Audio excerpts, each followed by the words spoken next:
Just how bad are the Chicago White Sox? Let's get a beat reporter's perspective next on Locked On White Sox.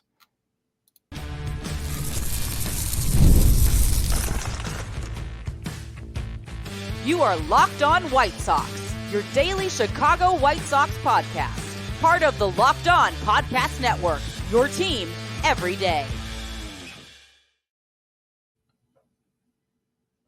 And hello, I'm your host, Todd Welter, a lifelong Sox fan and the site expert of Southside Showdown, part of the Fansided Network. You can check out my written content at SouthsideShowdown.com, and also I've covered Major League Baseball for outlets such as the Associated Press.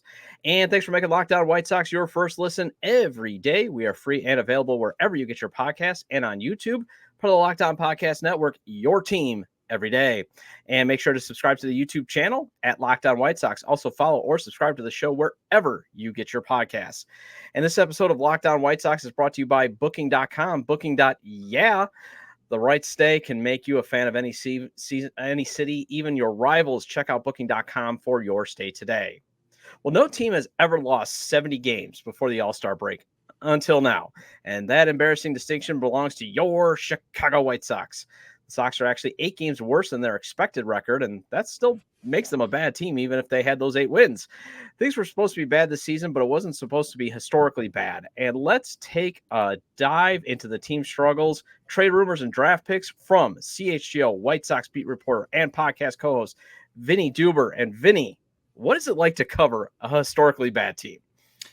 I mean, sadly, I've got some experience in this. Obviously, maybe not historically bad, but this is going to be my, if they stay on the same pace, this is going to be my 3rd season covering a 100-loss White Sox team, and this is my 7th season full time on the beat. So 3 out of 7 is pretty crazy, but covering baseball, it's very much an everyday thing, a daily grind, and so you gotta do what the players say and show up every day, but.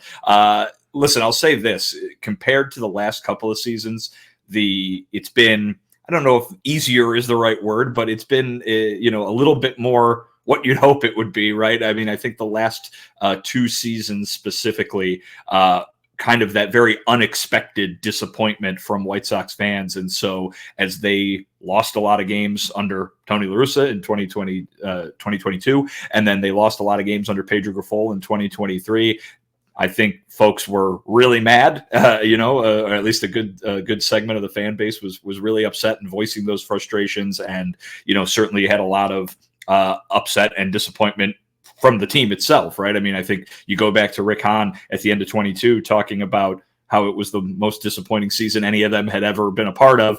And then they followed that up with 101 losses the following year. Last August, if you remember, it was just crazy. It was whether it was what happened with Tim Anderson in Cleveland, and the fight they had with the Guardians, to the incident with the gunshot in the stadium, to then the massive change, right, with Rick Hahn and Ken Williams losing their jobs. And before the end of that month, even, they had a new GM in Chris Getz. So it was just a lot of tumult, within the organization and surrounding it. So compared to all of that, this year is, again, I don't want to say easy, but a little bit more peaceful, we'll say, because this team had expectations at the beginning of the year of being one of the worst teams in the league, and it certainly has played out that way. Man, that feels like a lifetime ago, though, what you described. Yeah, right. Like I felt like that. Was that 1990? Was that last? But it was just last August. When you were at spring training, and you did a great job covering spring training, was this team being this bad ever something anyone can envision? Because we knew it was going to be bad, but we didn't think it would be historically bad. Yeah, I don't think anybody ever goes into a season predicting this kind of thing, right? Even if you're a team that's expected to be bottom of the standings. And this has just been everything that can go wrong has gone wrong, whether it's more of the same injuries that folks have gotten used to with this Sox team over the last few years, or the continuation of the mistakes that you see on the field. And I think that's really the thing that sticks out in terms of expectations not lining up with reality, and certainly having an effect on the record, is what did we hear all winter and all spring from both Chris Getz and Pedro Grifol? This team was going to look different, play a different style of baseball, be more fundamentally sound. The defense was going to be so much better, right? None of that has really materialized. And, you can point fingers any which direction you'd like. The guys on the field aren't playing the way that the guys in charge said they were going to. And so that has really stuck out to me. The progress has really not been there. There really hasn't been much progress at all. Now you can go to individual guys and see guys who are having, nice seasons and have done some good things. But from a team-wide standpoint, it really just hasn't been anything close to what folks were expecting it to be from a aesthetics standpoint, right? And so the record, is a result of that in a way, but the record wasn't going to be important, if that makes sense, right? The record at the day wasn't going to matter. It was going to be, can they point to all these things? Oh, look what we're doing better now. And so, down the road, this was supposed to be the start of the building block, the foundation of the building, if you want to, dive into that analogy. But it's not there for the most part. And so you have to kind of look at individual players now, and more so individual players in the minor leagues, to kind of get a look at what the future might look like past this year and probably past the next couple of years. Yeah, I find myself being more entertained watching AA Birmingham Barons games than Chicago White Sox games. And yeah, I totally know what you mean. I mean, we kind of wanted to see progress. I don't think anybody wanted to see a historically bad record. That's the only thing. I've heard this team is either a combo of bad, unlucky, or poorly led. Which of the three do you think has contributed most to this current state? Is it bad, just unlucky, or really badly led? I mean, when something like this happens, it's a sampler, right? And I think probably if I had to, make a pie chart, you're probably looking at the first thing there, right? I mean, you remember the additions that were made in the off season. They were low cost, and they were admittedly up front not supposed to really benefit the offense very much, right? I mean, you got guys like Paul DeYoung, who's actually been the team leader in home runs, but Maldonado behind the plate, or even Nicky Lopez at shortstop, right? I mean, these guys were all brought in, and the idea was that they were going to make the defense better and the fundamentals better, and Maldonado was going to do great work with the pitching staff, but there was no conversation of these guys are going to be this boost to our lineup, which was already the least productive in baseball last year. And it has just continued to be the least productive in baseball this year. And so I think that the idea of, bad, undermatched, whatever adjective you want to use, that probably represents the biggest portion of things. You don't have this record just because, oh man, we didn't catch many breaks and now we have, we're on pace for 115 losses. Like you have to start somewhere. And, but that being said, they have been unlucky. There's been a lot of games in which they've been leading that they have lost. I mean, like, we're talking like over 30 games in which they had a lead at some point and lost it. There's been a nice number of those in which they had a lead late and lost it. And again, some of that is poor performance, right? I mean, you have the bullpen come in and cough up runs, and that's them not doing their job. But obviously, over the course of a very long baseball season, that kind of thing's going to happen to even the best team in baseball, multiple occasions. It's happened to the White Sox a lot, but also their fair share, which is luck, right?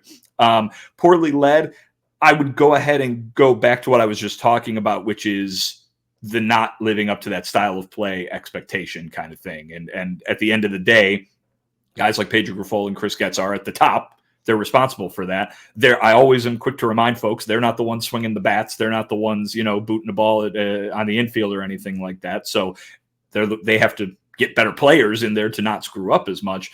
But if they're the ones that are going to set an expectation of, meeting a certain standard in terms of not making mistakes, in terms of having a better approach at the plate or being better in certain situations, and that standard is very much not met, then certainly they deserve blame for that as well. So I don't think you can have a team perform the way the White Sox have performed through the first half of the season and not have all of the above apply in some manner. But that's the breakdown, I guess, that I would give on those three things.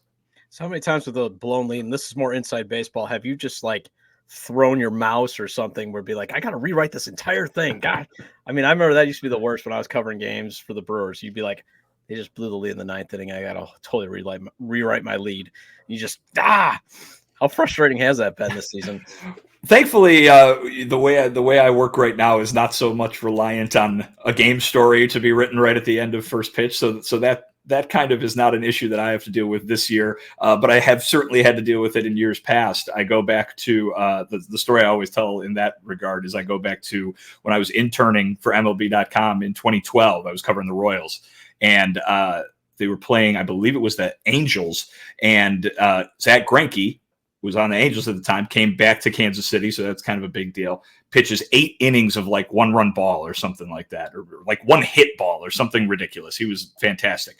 It's a 1-run game in the bottom of the 9th, and they bring in their closer, who maybe at the time was like Ernesto Frieri or something like that. And Billy Butler and I think it was Salvi Perez literally went back-to-back home runs, solo home runs, and the last one, the game winner, hit off the foul pole. And so you watch the home run go up, the game tying one. Okay, blow up the story. It's gonna extra innings, whatever. And then like 2 pitches later, the ball goes out, hits the foul pole, and it's just head down. You have to come up with 200 words right now to send in because it was due 30 seconds ago, and it's changed in an instant. So there's been a lot of moments like that over the years of me covering baseball. Thankfully, right now we're in a little bit different strategy where all these wild White Sox finishes, we'll call them generously, do not have to apply to that.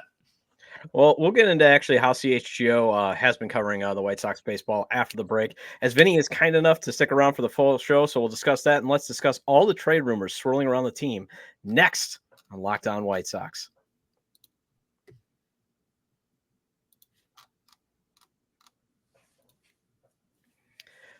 I love sports. I love them so much. I never want them to stop. But as the playoffs wind down, we get fewer games and the sports aren't sportsing like I want them to. But FanDuel lets me keep the sports going whenever I want. And all I have to do is open the app and dream up bets anytime I'm in the mood. And this summer, FanDuel is hooking up all customers with a boost for a bonus daily. That's right. There's something for everyone every day, all summer long. Think Shohei Ohtani will win the All-Star Game MVP? He's at plus 800. And maybe Trey Turner at plus 1,800 is something you want to play for being the All-Star Game MVP. The popular parlay people are playing is the National League money line, the over at 7.5 runs, the American and National League going over 3.5 runs. $10 on that can yield you $53.28. So head over to FanDuel.com and start making the most of your summer. FanDuel, the official sports betting partner of Major League Baseball. And if picking more or less is your selection skill, then you should try PrizePicks. PrizePicks is America's #1 daily fantasy sports app with over 5 million active members. PrizePicks is the easiest and most exciting way to play daily fantasy sports. Unlike other apps, on PrizePicks, it's just you against the numbers. All you do is pick more or less on 2 to 6 player stat projections and watch the winnings roll in. You can now win up to 100 times your money on PrizePicks with as little as 4 correct picks. You can turn $10 into $1,000. PrizePicks is available in more than 30 states across the country, including Illinois, Wisconsin, and Indiana. And as I always tell you, my old college buddy always tells me on the text chain how much he loves using PrizePicks to make his selections since he lives behind the cheddar curtain. I think PrizePicks is great just based on how simple it is and how fun it is to play. Download the PrizePicks app today and use code LOCKEDONMLB for a first deposit match up to $100. That's code LOCKEDONMLB on PrizePicks for a deposit match up to $100. Pick more, pick less. It's that easy.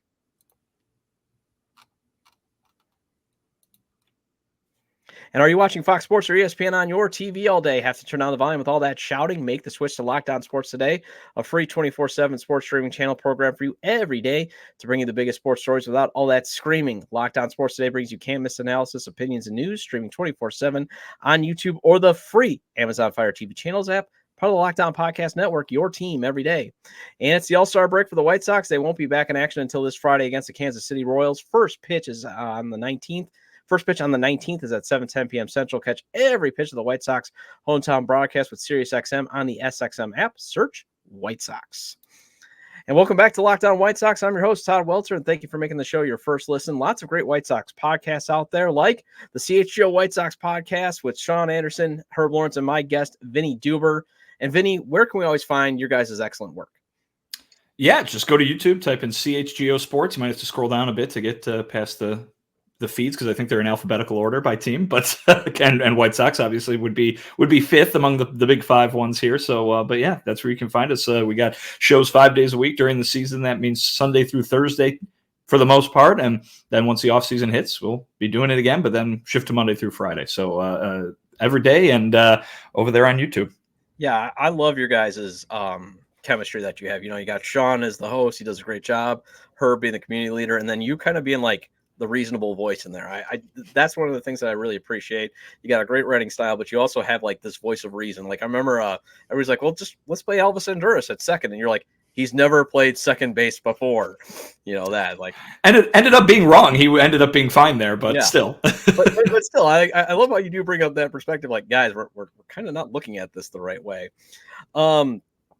So yeah, we're basically the two podcasts that are basically here every day. So like I said, just make sure you put us in your rotation. I just always ask that I'm first, but hey, you guys are also great too.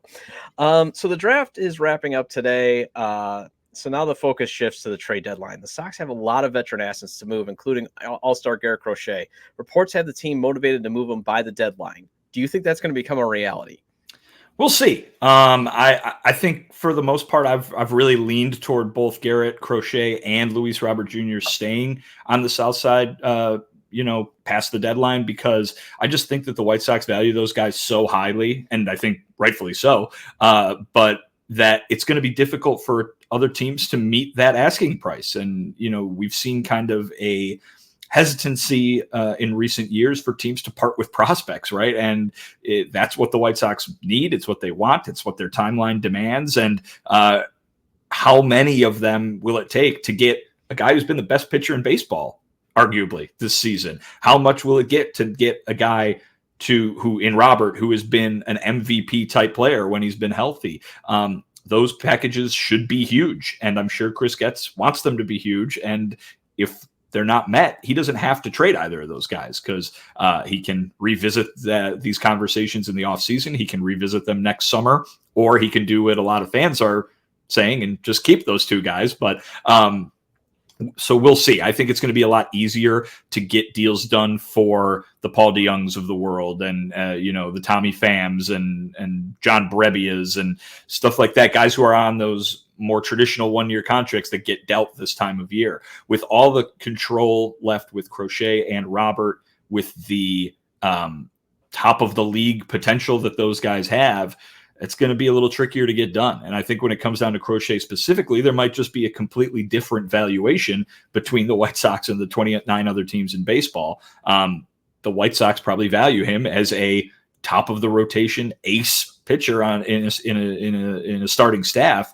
whereas other teams might look at the workload management and say, can we use this guy as a top of the rotation starter on a starting staff for the rest of the season to chase a World Series? So if they don't think that they can, that value probably isn't as high to them, even though they'll have him for the 2 years after that. Is trading for Garrett Crochet right now more of a future acquisition for a contending team than it would be in the obvious, which is adding one of the best pitchers in baseball to your rotation right away? So we'll see if there's a match there, if those values line up between the White Sox and any team.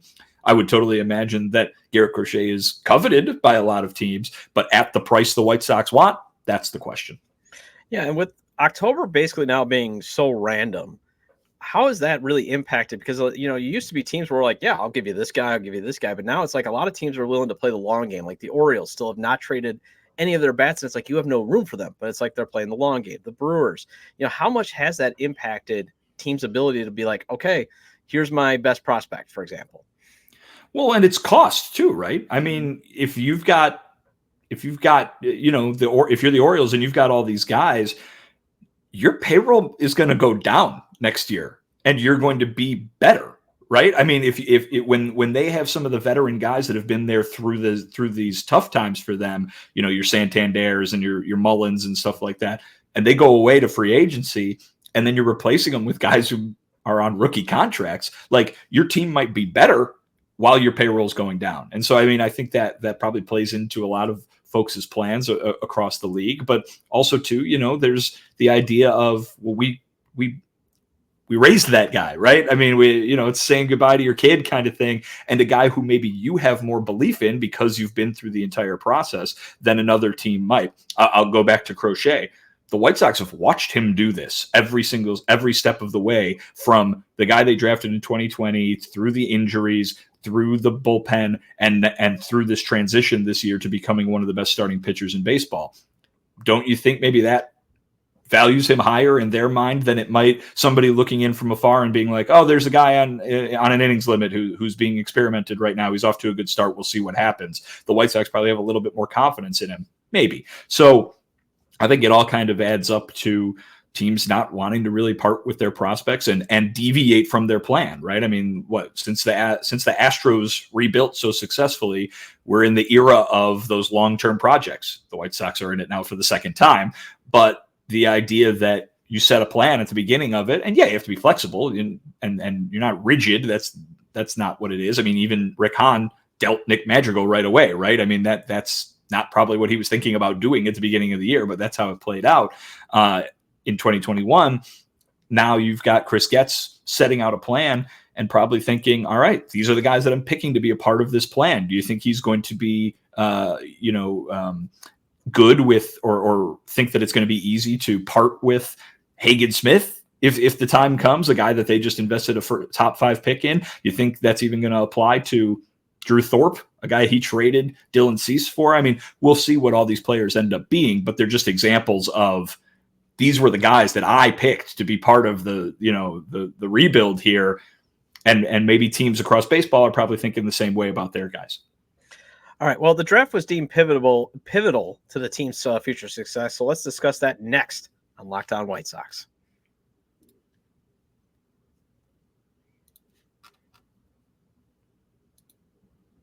This episode of Locked On White Sox is brought to you by Booking.com. Booking.yeah. With summer travel heating up, especially to travel for baseball games, it's time to explore those U.S. cities you always secretly wanted to learn more about. Yes, we're talking about your rival cities with hotels, bed and breakfasts, and vacation rentals, resorts, and so much more on Booking.com. You might just find your perfect stay, even in your baseball rival city. After the All-Star break, the Sox are going to Kansas City, so why not head out, check out the Negro League Museum, get some barbecue, and cross off Kauffman Stadium off the list of stadiums you have visited. So you've not been to Fenway Park. Well, the Sox play there in early September, so plenty of time to plan a trip, and use Booking.com to find a place to lay your head. From hotels that look over the stadiums to family-friendly resorts, Booking.com has so many choices across the U.S. for your summer travel this MLB season. The right stay can make you a fan of any U.S. city, even your rivals. Book today on Booking.com, on the site, or in the Booking.com app.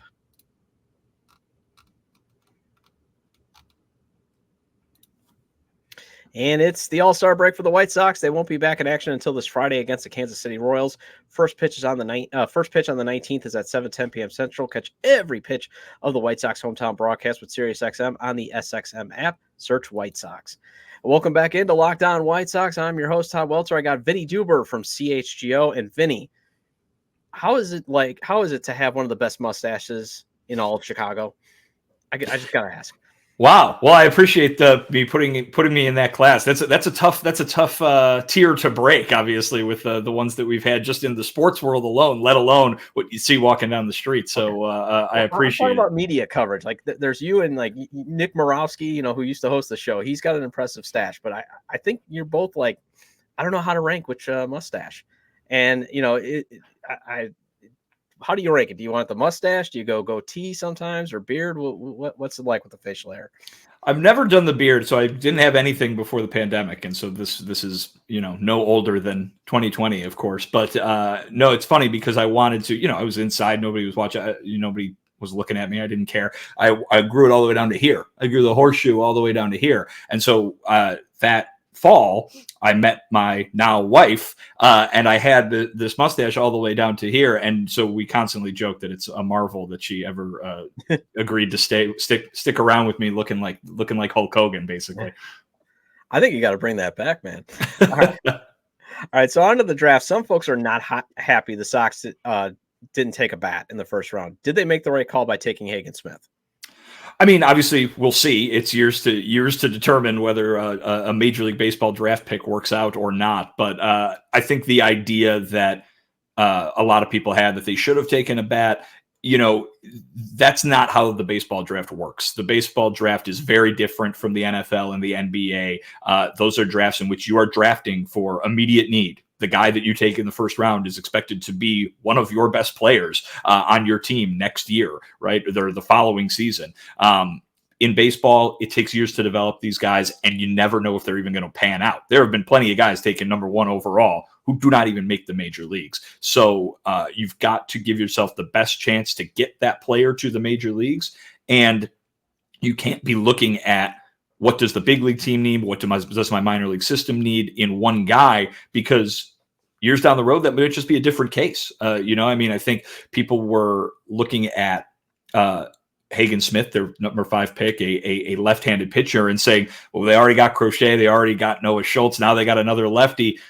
Garrett Crochet could get traded tomorrow. Noah Schultz could get hurt the day after that, and then you're down to 1, right? So, I think that those are just examples of how things can change. They've got all these pitching prospects right now. That's great for them. How many of them are going to pan out, right? How many of them are going to be part of a major league rotation 4 years from now? And so they think that they gave themselves a good chance to get a major league starting pitcher in Hagen Smith.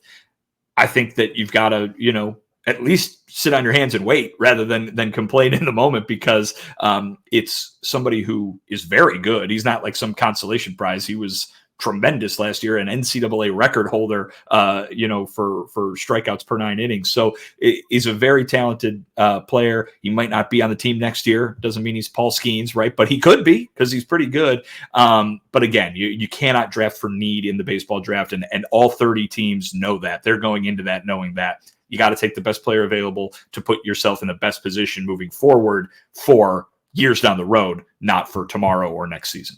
And sometimes the best player available at the best price. That's the other thing. Also true, yes. Yeah. I've seen observations that the Sox draft has so far been a bit underwhelming, but for it being so pivotal, how do you think it's shaken out so far?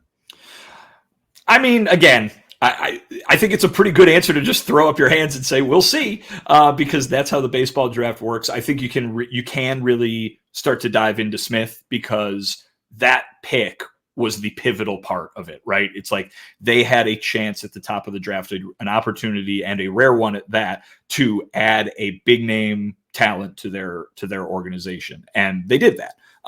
Hagen Smith now is going to be looked at the same level as Colson Montgomery and Noah Schultz and some of the other prospects. They have Edgar Caro. You can throw him in there in terms of importance to this thing going forward. He's a centerpiece of Chris Getz's rebuilding project now. And he's one of those guys who years down the road, you're going to be like, that guy better pan out, right? Because he was that they dedicated such a big opportunity to bringing him in.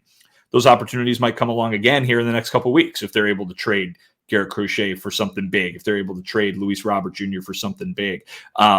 You'll remember the way Rick Hahn's rebuild worked. It was those trades in 2016 and 2017 that really brought in those centerpiece players. And for the most part, a lot of them ended up being core players on the major league team. So that's something. Nothing that's going to make anybody happy, but at least that happened. These guys you can look at in that same way as you were looking at the Robert Juniors of the time, the Jimenezes of the time, the Kopechs of the time. These are the new names now that can be expected to be built around here over the next few years. Yeah, I guess so. My final question is they drafted some outfielders, they drafted some shortstops, they're drafting pitchers. They're actually doing things that modern organizations do. So in your time covering this team and seeing all the dysfunction up until now, do you think that the Sox are finally headed in the right direction? I think the answer can be yes, but it doesn't mean that they're heading there quickly. You know what I mean? I think that they're pointed in the right direction, but they got a long way to go. And so I think the way that we hear Chris Getz being talked about and the things that he is doing, it sounds like this is a pretty major overhaul of the organization. And he's been nothing but complimented, obviously, from the people inside, but they do kind of talk in a way that this is a big, big project for him that he is starting off on. And it does sound like he is doing a lot of the things that folks have been asking for, bringing folks in from the outside, maybe investing in certain areas where they weren't investing before. So I think the answer to your question is yes, but I don't know if it's going to produce immediate results, and it might be another pretty long waiting game. All right, well, that wraps up this edition of Locked On White Sox. But before we go, are you watching Fox Sports or ESPN on your TV all day and have to turn down the volume with all that shouting? Make the switch to Locked On Sports Today, a free 24/7 sports streaming channel program for you every day to bring you the biggest sports stories without all that screaming. Locked On Sports Today brings you can't-miss analysis, opinions, news, streaming 24/7 on YouTube or the free Amazon Fire TV channels app, part of the Locked On Podcast Network, your team today, every day. I'll be back tomorrow with Way Back Wednesday as well. The present is terrible. The Sox future has some hope. And until it becomes the present, let's embrace the good times of the past. And Vinnie, thank you for joining me again. Where can we find all your great work?